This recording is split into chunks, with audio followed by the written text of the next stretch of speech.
Ah, boludo. ¿Quién no se ha sentido un poco mareado alguna vez con la economía? Es que a veces es un quilombo bárbaro. Tal cual. Por eso hoy vamos a hacer una masterclass a fondo sobre los conceptos clave del mercado argentino, ¿te parece? Dale, me parece perfecto. Así que preparen el mate y acomódense, que nos vamos a sumergir en la economía como un buzo en las profundidades del océano. Vamos a buscar en la economía a full. Arrancamos por lo básico, entonces. ¿Qué es exactamente este famoso equilibrio de mercado del que tanto se habla? El equilibrio de mercado, bueno, es como el punto justo del asado, ni crudo ni quemado. Me gusta la analogía. Imagínate la feria de mataderos, un hervidero de gente comprando y vendiendo un bardo total. Al alto quilombo. Ahí tenés la oferta y la demanda en acción. El equilibrio se da cuando, a un precio determinado, todos los que quieren comprar un producto lo consiguen Ajá. y todos los que quieren venderlo lo venden. O sea, como cuando se cruzan la cantidad de empanadas que el vendedor quiere vender con la cantidad que la gente quiere comprar a ese precio, ¿no? Exactamente. Y para visualizarlo mejor, pensá en dos líneas en un gráfico. Dale. Una que representa la oferta, que generalmente sube a medida que el precio aumenta, y otra que representa la demanda, que suele bajar cuando el precio sube. El punto donde se cruzan, ¡pum! Ese es el equilibrio de mercado. Ahí está la magia. Como un tango perfecto entre la oferta y la demanda. Exacto. Pero a veces el gobierno decide intervenir en este baile, ¿no? Claro. Por ejemplo, fija un precio máximo para productos básicos como el pan o la leche. Sí, sí. Eso es realmente beneficioso o termina siendo un dolor de cabeza. Mira, la intención es buena.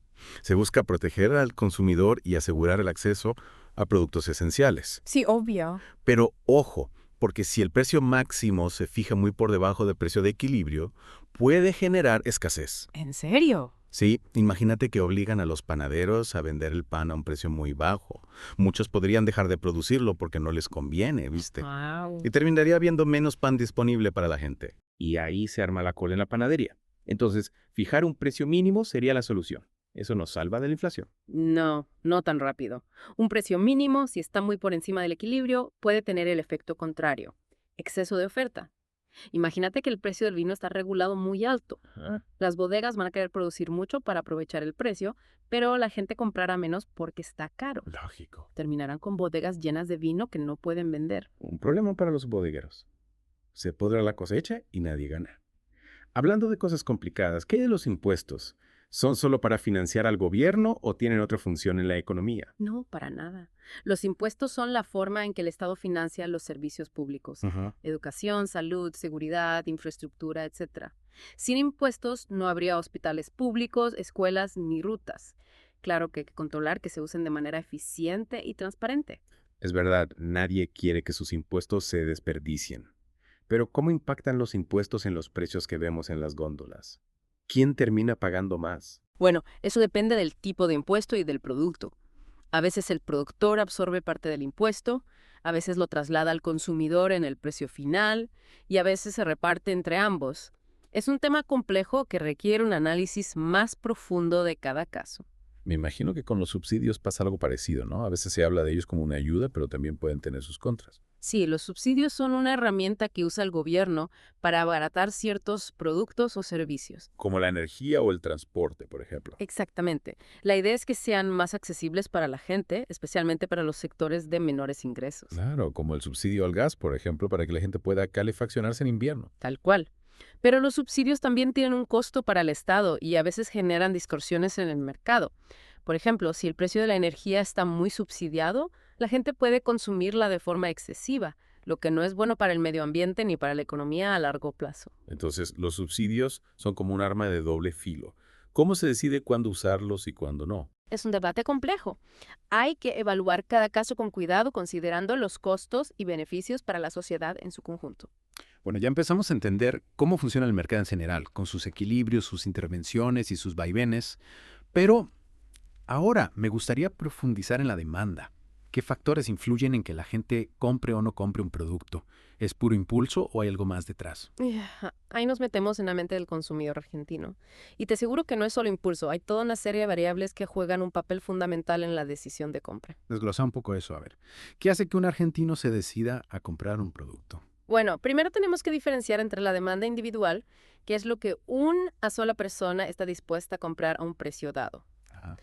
y la demanda de mercado, que es la suma de todas las demandas individuales. Imagínate que quieres comprar un kilo de milanesas a $1,000. Sí. Y tu vecina también, y sumamos la demanda de todos los que quieren milanesas a ese precio. Ahí tenés la demanda de mercado. Claro, como si juntáramos todos los pedidos de milanesas de cada persona en un solo gran pedido. Exactamente. ¿Y qué factores influyen en esa demanda, ya sea individual o de mercado? Bueno, uno de los factores clave es el precio del propio producto. Cuanto más caro es un producto, menos gente está dispuesta a comprarlo y viceversa. Claro. Esto se representa gráficamente con la curva de demanda, que generalmente tiene pendiente negativa. O sea que a medida que el precio sube, la cantidad demandada baja. Exactamente. Lógico, si las milanesas suben a $2,000 del kilo, capaz que compro la mitad o busco una oferta en otro lado. Tal cual. Pero la cosa no termina ahí. La curva de demanda también puede desplazarse hacia la derecha o hacia la izquierda por otros factores, como por ejemplo el ingreso de las personas. Si la gente gana más, en general puede comprar más de todo. Incluyendo milanesas. Incluyendo milanesas, sí. O sea que si me gano en la lotería voy a poder comprar montañas de milanesas. Qué lindo sería. Podría, sí. Claro que depende de tus gustos. Algunos preferirían viajar o invertir en otras cosas. Claro, hay gustos para todo. ¿Y qué otros factores pueden influir en la demanda? Otro factor importante es el precio de los bienes relacionados. Bienes relacionados. Sí, hay dos tipos. Los bienes sustitutos y los complementarios. Los sustitutos son aquellos que se pueden usar en lugar de otro para satisfacer una necesidad similar. Como el pollo y las milanesas, si la carne está muy cara, la gente puede optar por comprar más pollo. Exacto. Si el precio de un bien sustituto baja, la demanda del bien original puede bajar también. Y los bienes complementarios. Sí. Esos son como los que van de la mano. Sí, los bienes complementarios se usan juntos para satisfacer una necesidad. Por ejemplo, las milanesas y el puré de papas. Si el precio de las milanesas sube mucho, la gente puede comprar menos y como consecuencia también puede bajar la demanda de puré de papas. Tiene sentido. Como un buen vino tinto que acompaña a un buen asado.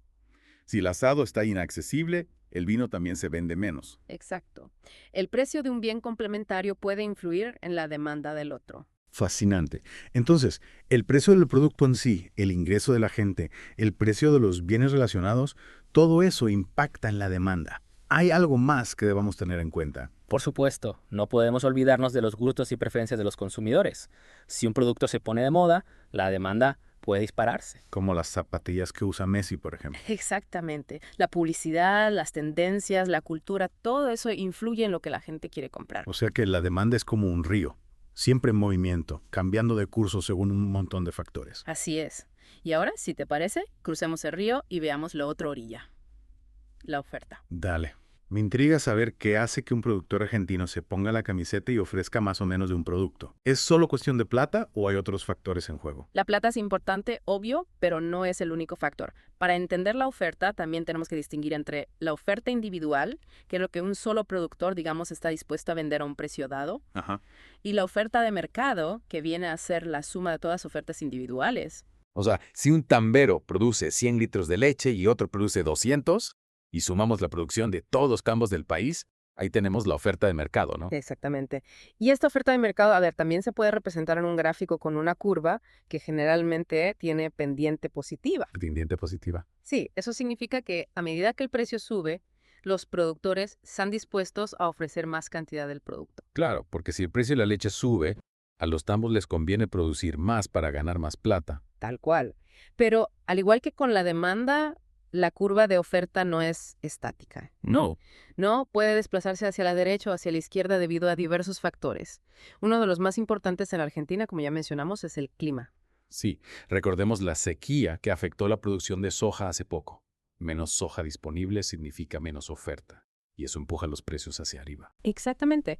El clima es un factor crucial, especialmente para la producción agropecuaria, que es uno de los pilares de la economía argentina. Pero también hay otros factores que influyen en la oferta, como el precio de los insumos. Los insumos. Te referís a los fertilizantes, semillas, combustible y todo eso que los productores necesitan para producir. Exacto, a eso me refiero. Si el precio de los insumos sube, producir se vuelve más caro y eso puede llevar a una reducción de la oferta. Imagínate que el precio del alimento para ganado aumenta considerablemente. ¿Qué pasaría? Los ganaderos podrían verse obligados a reducir su producción de carne, lo que impactaría en la oferta de carne en el mercado. Claro, porque si producir 1 kilo de carne cuesta más, los ganaderos van a querer venderlo a un precio más alto para cubrir sus costos y obtener ganancias. Exactamente. Y esto no solo aplica a la carne, sino a cualquier producto. El precio de los insumos es un factor clave en la ecuación de la oferta. Y la tecnología. ¿Qué rol juega en todo esto? ¿Puede la tecnología ayudar a aumentar la oferta? Sin duda. La tecnología juega un papel crucial en la mejora de la productividad y eficiencia en muchos sectores, incluyendo el agropecuario. La incorporación de nuevas tecnologías como la siembra directa, el uso de drones para la fumigación o el análisis de datos para optimizar el uso de recursos permite a los productores obtener mayores rendimientos con menos costos. Es decir, producir más con menos recursos. Eso suena a una receta para aumentar la oferta. Exacto. La tecnología puede ser una herramienta poderosa para aumentar la oferta y en algunos casos incluso para abaratar los costos de producción. ¿Y eso qué significa para los consumidores? Lo que puede significar es que haya precios más accesibles para los consumidores. Buenísimo. O sea que la tecnología puede ser un factor positivo tanto para los productores como para los consumidores. Pero volviendo un poco al tema del equilibrio, ¿cómo se relacionan todos estos factores que hemos visto con esa idea del punto de encuentro entre la oferta y la demanda? Buena pregunta. El equilibrio de mercado, como dijimos antes, se da cuando la cantidad ofrecida de un bien es igual a la cantidad demandada a un precio determinado. Ese punto de equilibrio es como una foto instantánea del mercado en un momento dado. Pero la realidad es que el mercado es un sistema dinámico, en constante movimiento. Claro, como un río que fluye y cambia constantemente. Exactamente. Y cualquier cambio en los factores que afectan a la oferta o a la demanda, ya sea clima, el precio de los insumos, la tecnología, el ingreso de los consumidores, los gustos, etc., va a generar un cambio en el punto de equilibrio. La curva de oferta o la curva de demanda se desplazará y el precio y la cantidad de equilibrio se ajustarán en consecuencia. O sea que el equilibrio es como un blanco móvil, siempre en movimiento. Exacto, es un proceso de ajuste constante entre las fuerzas de la oferta y la demanda. Y entender cómo funcionan estas fuerzas es fundamental para comprender la dinámica del mercado. Me queda clarísimo. Hemos visto cómo el clima, el precio de los insumos, la tecnología y otros factores influyen en la oferta. Y ya habíamos visto antes cómo el precio del producto, el ingreso de los consumidores, el precio de los bienes relacionados y los gustos influyen en la demanda. Pero me gustaría volver a este último punto, el de los bienes relacionados. Mencionaste que hay dos tipos, los sustitutos y los complementarios. ¿Puedes profundizar un poco más en eso? Por supuesto. Los bienes sustitutos, como ya dijimos, son aquellos que se pueden usar en lugar de otro para satisfacer una necesidad similar. Sí. Por ejemplo, si el precio del café sube mucho, la gente puede optar por tomar mate, que es un sustituto. Esto hará que la demanda de café disminuya y la demanda de mate aumente. Claro, como cuando el precio del asado se va a las nubes y la gente empieza a comprar más pollo o cerdo. Exactamente. En cambio, los bienes complementarios son aquellos que se consumen juntos para satisfacer una necesidad. Por ejemplo, el pan y la manteca son bienes complementarios. Si el precio del pan aumenta, la gente puede comprar menos pan y como consecuencia también puede bajar la demanda de manteca. O sea que si el precio de la hierba mate baja, la gente va a comprar más hierba y también más mates, bombillas y termos. Exactamente. El precio de un bien complementario puede afectar la demanda del otro. Fascinante. Y hablando de factores que influyen en la demanda, ¿qué pasa con el ingreso de los individuos? ¿Cómo afecta eso a la cantidad de bienes y servicios que la gente está dispuesta a comprar? Bueno, como regla general, cuando el ingreso de las personas aumenta, también aumenta su capacidad para comprar bienes y servicios. Esto se refleja en un desplazamiento de la curva de demanda hacia la derecha. A medida que las personas tienen más dinero disponible, están dispuestas a comprar más de un bien a cualquier precio dado. O sea que si me gano la lotería, voy a poder comprar más de todo.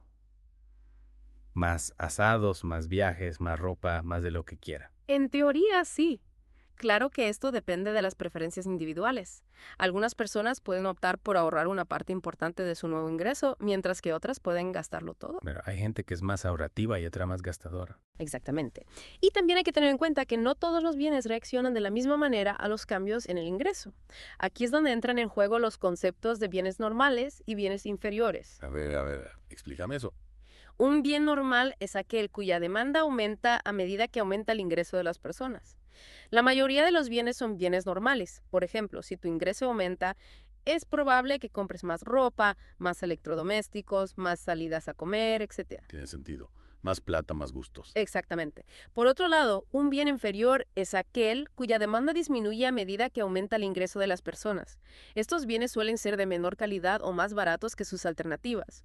Por ejemplo, si tu ingreso aumenta, es probable que compres menos fideos de segunda marca o que viajes menos en colectivo. Claro, porque con más plata, Uno puede acceder a productos de mejor calidad o servicios más cómodos. Exactamente. La clasificación de un bien como normal o inferior depende de las preferencias individuales y del nivel de ingreso. Un bien que es inferior para una persona puede ser normal para otra. Interesante. O sea que la relación entre el ingreso y la demanda no es tan simple como parece a primera vista. Así es. Hay que tener en cuenta la distinción entre bienes normales e inferiores para entender completamente cómo los cambios en el ingreso afectan la demanda de diferentes bienes y servicios. Bueno, ahora me gustaría volver a la oferta, particularmente al tema del clima. ¿Podrías contarme un poco más sobre cómo el clima afecta la producción agropecuaria en Argentina? Por supuesto. Argentina, como sabrás, es un país con una gran extensión territorial y una variedad de climas. Y esos climas influyen de manera significativa en la producción de diferentes cultivos y productos ganaderos. Por ejemplo, la región pampeana, el corazón agrícola del país, necesita de un clima templado y húmedo para la producción de soja, maíz y trigo, que son nuestros principales cultivos de exportación. Si hay sequía en esta región, la producción se reduce y la oferta de estos granos disminuye, lo que puede provocar un aumento de los precios. Claro, como pasó hace poco con la sequía que afectó la producción de soja y disparó los precios internacionales. Exactamente. Otro ejemplo es la producción de vino en la región de Cuyo, que necesita de un clima seco y soleado para la maduración de las uvas. Si hay lluvias excesivas o heladas tardías, la producción de uvas se ve afectada y la oferta de vino disminuye, lo que puede provocar un aumento de los precios. O sea que el clima es un factor determinante para la oferta de muchos productos agropecuarios en Argentina. Así es. Y no solo afecta la cantidad producida, sino también la calidad del producto. Por ejemplo, las heladas pueden dañar los cítricos y afectar su sabor y apariencia, lo que puede reducir su valor comercial. Y hablando de factores que afectan la oferta, además del clima, también es importante considerar el precio de los insumos, como mencionamos antes. Sí, recordamos que los productores necesitan fertilizantes, semillas, agroquímicos, combustible, etcétera, para producir sus cultivos o criar su ganado. Y si el precio de esos insumos aumenta, el costo de producción se incrementa, lo que puede llevar a una reducción de la oferta. Exactamente. Si producir 1 kilo de carne cuesta más caro, los ganaderos van a querer venderlo a un precio más alto para no perder plata, y eso puede afectar la cantidad de carne que ofrecen en el mercado. Claro, porque al final del día los productores también son empresas que buscan obtener ganancias, no pueden producir a pérdida. Así es.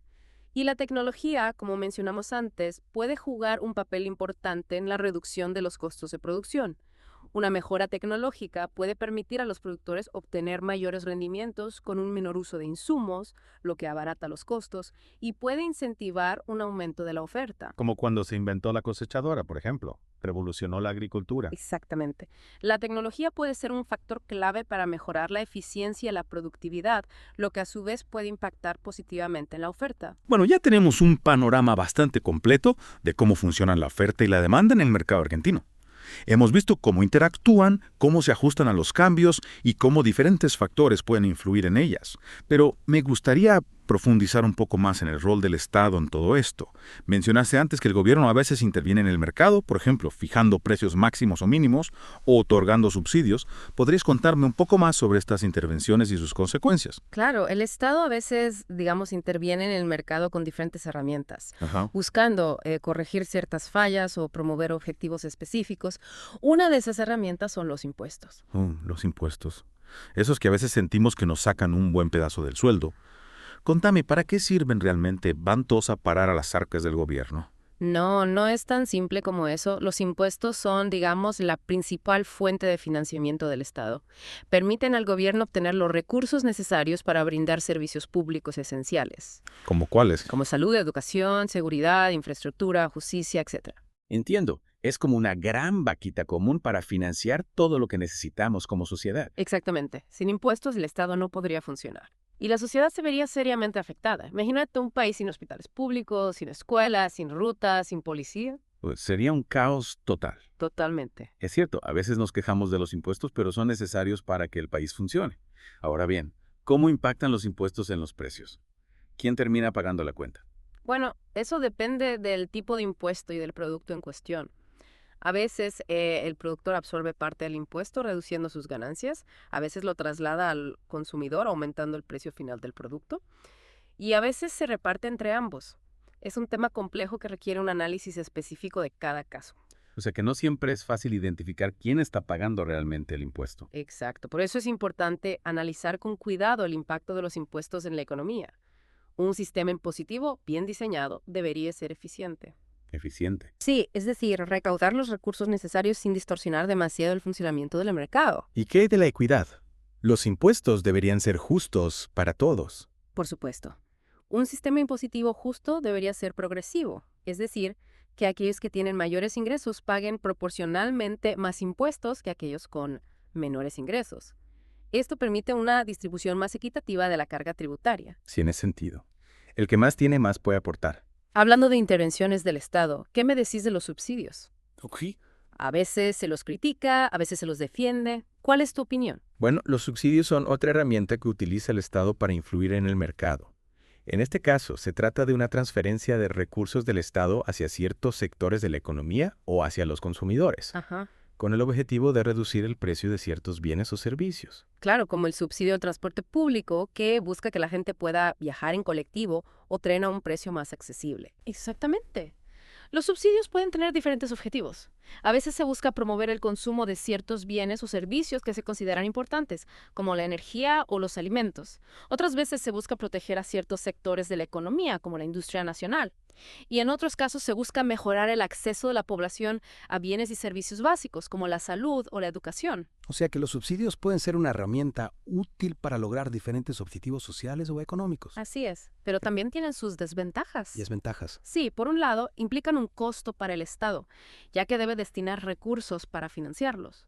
Y esos recursos podrían utilizarse para otros fines, como invertir en infraestructura o reducir la deuda pública. Es como una balanza. Hay que sopesar los beneficios de los subsidios contra sus costos. Exactamente. Y además del costo fiscal, los subsidios también pueden generar distorsiones en el mercado.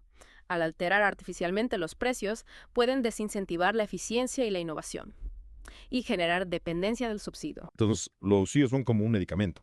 Pueden ser beneficiosos en ciertas dosis y para ciertos casos, pero un uso excesivo o inadecuado puede tener efectos secundarios negativos. Muy buena analogía.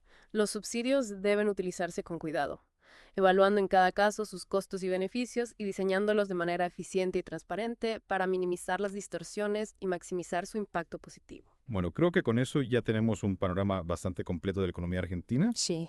Hemos visto cómo funcionan la oferta y la demanda, el equilibrio del mercado, las intervenciones del Estado a través de impuestos y subsidios, y cómo todos estos elementos interactúan en un complejo sistema dinámico. Sí, hemos recorrido los conceptos básicos, pero recordad que esto es solo la punta del iceberg.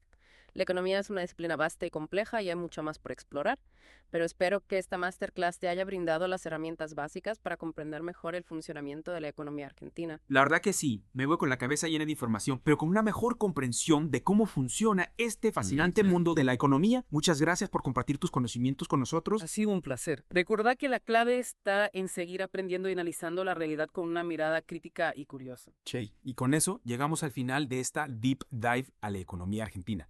Espero que les haya gustado y que hayan aprendido mucho. Nos vemos en la próxima con más datos, más análisis y más desafíos para seguir desentrañando el complejo mundo que nos rodea.